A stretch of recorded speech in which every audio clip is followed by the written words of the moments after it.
Hollywood की hit film anaconda की वजह से लोग एनाकोंडा को ही दुनिया का सबसे बड़ा सांप मानने लगे। लेकिन धरती पर अब तक का सबसे बड़ा सांप एनाकोंडा नहीं बल्कि तितानोबोआ हुआ करता था। मॉन्स्टर सांप के नाम से भी मशहूर ये सांप 50 फीट लंबा और 4 फीट चौड़ा हुआ करता था। दुनिया के सबसे बड़े सांप तितानोबोआ करीब 6 करोड़ साल पहले धरती पर पाए जाते थे। डायनासोर्स के वक्त भी तितानोबोआ धरती पर मौजूद थे। 1500 किलोग्राम वजन के साथ तितानोबोआ किसी भी मगरमच्छ को आसानी से निगल जाया करते थे। दोस्तों, तितानोबोआ की तरह समुद्र के सबसे बड़े दानव के रूप में गॉडजिला को जाना जाता है। पीठ पर पत्थर जितने मजबूत कांटों को लिए गॉडजिला काफी खतरनाक जीव जाना जाता है। ऐसे में अगर समुद्री दानव गॉडजिला से तितानोबोआ टकरा जाए तो क्या होगा? अगर दुनिया के सबसे बड़े 2 दानव एक साथ भिड़ जाएं तो क्या होगा? दोस्तों, तितानोबोआ का नाम टाइटैनिक जहाज के नाम से रखा गया था, क्योंकि तितानोबोआ सांप भी टाइटैनिक जहाज की तरह ही विशाल और कदावर था। तितानोबोआ के दांत इतने नुकीले थे कि वो शिकार को बहुत ही आसानी से हड्डी सहित मसल देता था। ये सांप अपनी पूंछ को हवा में 6 फीट तक उठा सकता था।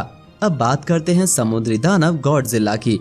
फिल्मों की वजह से काफी मशहूर गॉडजिला एक रहस्यमय और विशालकाय समुद्री जीव था। गॉडजिला का सबसे पहला उल्लेख साल 1954 में जापान की एक फिल्म में किया गया था। लेकिन इसके बाद गॉडजिला की चर्चा पूरी दुनिया में होने लगी। काल्पनिक होने के बावजूद गॉडजिला की चर्चा की वजह से उस पर ढेर सारी फिल्में बनाई गई दोस्तों, और लोगों ने इसके वजूद को सच में मान लिया। एक थ्योरी ऐसी भी है कि हो सकता है कि गॉडजिला कई सालों पहले जापान में पाया जाता हो, लेकिन जापान में हुए परमाणु अटैक की वजह से जो रेडिएशन पैदा हुआ उसने गॉडजिला को और भी ताकतवर बना दिया, और इसी वजह से ये समुद्र में बदलते हालात में भी रह सका। इस विशालकाय जीव की लंबाई करीब 500 फीट हो सकती है। इस बड़े दानव का शिकार कोई जीव नहीं बल्कि न्यूक्लियर एनर्जी है, जिसकी वजह से गॉडजिला को कभी खाने की कमी महसूस नहीं हो सकती, और इसीलिए ये दानव हजारों साल तक जिंदा रह सकता है। और गॉडजिला किसी पर भी अटैक करने के लिए अपने मुंह से एटॉमिक ब्लास्ट छोड़ सकता है। दोस्तों, ऐसे में अगर गॉडजिला अगर समुद्र से धरती पर भी आ गया तो सबसे पहले इंसानों का रहना मुश्किल हो जाएगा। दोस्तों, लेकिन अगर बात करें दुनिया के सबसे बड़े सांप तितानोबोआ और गॉडजिला के बीच अगर वार हो जाए तो क्या होगा? कौन बच सकता है? एक और अपने नुकीले दांतों से किसी भी शिकार को पल भर में मौत की नींद सुला देने वाला तितानोबोआ, और दूसरी ओर पीठ पर नुकीले कांटों वाला समुद्री दानव गॉडजिला। 500 फीट लंबा गॉडजिला, इसके आगे वैसे तो 50 फीट लंबा तितानोबोआ का टिक पाना मुमकिन नहीं है।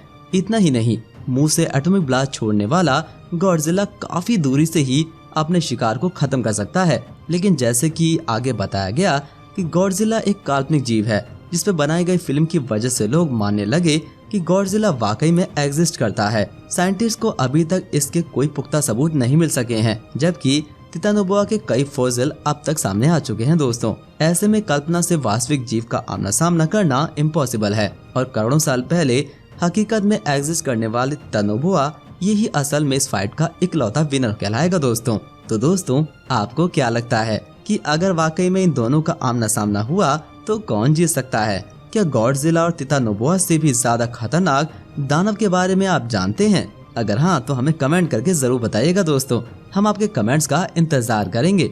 दोस्तों, इस तरह की और वीडियोस के लिए सब्सक्राइब करें हमारा चैनल। दोस्तों, आज के लिए बस इतना ही। धन्यवाद।